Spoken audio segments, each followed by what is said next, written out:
ఈరోజు మనం అందరూ ఆచరించవలసిన 5 నిత్య సేవల గురించి ఆలోచిద్దాం.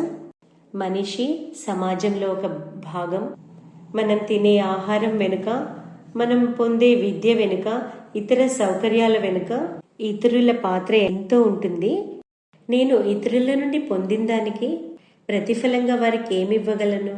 మన శాస్త్రాలు గృహస్థులు ఆచరించవలసిన పంచమహాయజ్ఞాల గురించి చెప్తాయి.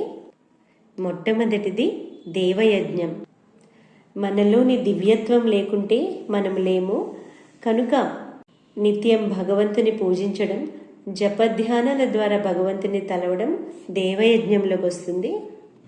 ప్రకృతిని పరిరక్షించడం కూడా దేవయజ్ఞంలో భాగమవుతుంది.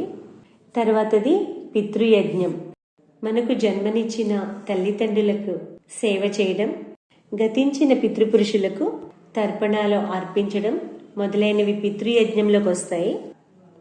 కుటుంబంలోని బంధువులందరినీ ఆదరించడం కూడా పితృయజ్ఞంలోకి వస్తుంది. తర్వాతది ఋషి యజ్ఞం. మంత్రద్రష్టలైన ఋషులు తాము కనుగొన్న జ్ఞానాన్ని శాస్త్రాల ద్వారా మనకు అందించారు.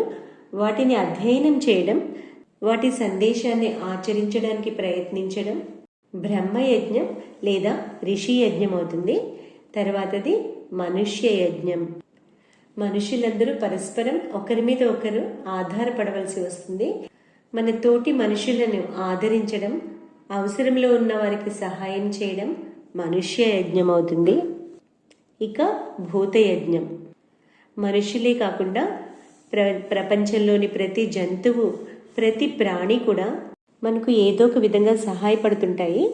కనుక ప్రాణులన్నిటినీ ఆదరించడం, పరిరక్షించడం భూతయజ్ఞం అవుతుంది. మనిషి స్వార్థపరుడు అవ్వకుండా ఉండేందుకు మన శాస్త్రాలు ఈ పంచమహాయజ్ఞాలని గృహస్థులందరూ ఆచరించాలని నిర్దేశించాయి. వీటి ద్వారా చిత్తశుద్ధి కలిగి మనిషి మోక్ష మార్గంలో పయనించగలుగుతాడు. శారదమ్మ జీవితం ఈ పంచమహాయజ్ఞాలకు ఒక అద్భుత దృష్టాంతం. అమ్మ నిత్యం జపధ్యానాలు, పూజలు చేసేవారు. ఇతరులను కూడా చెయ్యమని ప్రోత్సహించేవారు. అది దేవయజ్ఞం. అమ్మ తన తల్లిదండ్రులను, ఇతర బంధువులను ఆదరించడమే కాకుండా అవసరమైన చోటల్లా వారి బాధ్యతను ఎత్తినెత్తుకున్నారు. ఇది పితృయజ్ఞం. అమ్మ శాస్త్రపఠనం వినటంలో ఎంతో ఆసక్తి కనబరిచేవారు. ఇది ఋషి యజ్ఞం. అమ్మ ఆవులను, పిల్లులను, పక్షులను ఎంతో ప్రేమగా చూసుకున్నారు. వాటికి ఇవ్వాల్సినవి వాటికి ఇవ్వాలి అని చెప్పేవారు. కూరగాయల తొక్కులు పడేయకుండా ఆవులకు ఇవ్వాలి, ఆవులు తినలేనివి చేపలకి ఇవ్వచ్చు. ఇది భూతయజ్ఞం. ఇక మనుష్య యజ్ఞం గురించి చెప్పనవసరం లేదు.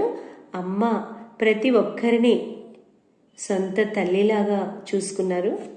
ఈ విధంగా ఈ 5 నిత్య సేవల ద్వారా జీవితం పారమార్థికమవుతుంది. వీటిని నిత్యం గుర్తుంచుకునేందుకు ప్రయత్నిద్దాం.